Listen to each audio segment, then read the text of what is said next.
Mayroon tayo dito mga bro na winawiringan na Raider 150. So, minsan nakakalito yung wiring mga bro, kaya kailangan natin gumamit ng tester. At ito po yung ginagamit natin na tester, ito yung home tools. Yan o. So, napakaliit lang nito. Tingnan nyo, kasyang-kasya sa kamay ko. Ang maganda dito mga bro, automatic na po ito. Kung hindi kayo maalam mag-adjust ng mga AC, DC, yung mga resistance, ohms, automatic po ito. Kahit hindi nyo i-adjust, halimbawa sinaksak nyo sa AC, automatic siyang magbubasa. Ito yung kaya nyo. Kung makita nyo, wala siyang pindutan, di ba? Pero meron tayong alternating current. Ayan o. May direct, ohms, may continuity. Kagaya nito mga bro. So, testingin natin Ang kagandahan pa nito, meron tong parang sensor. Kung nakita nyo tong NCB na yan, pagka sa 220, pag dinikit nyo to, nagbiblink yan, tumutunog po yan, kahit hindi nyo saksakan.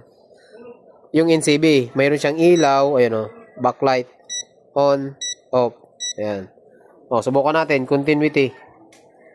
Ayan o, ayan mga bro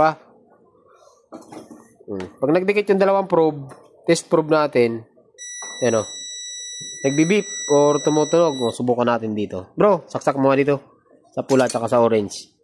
So, tama-tama mga bro. Meron tayong nire-rewiring dito na Raider 150. Hindi magulo ang wiring. Yan. So, yan.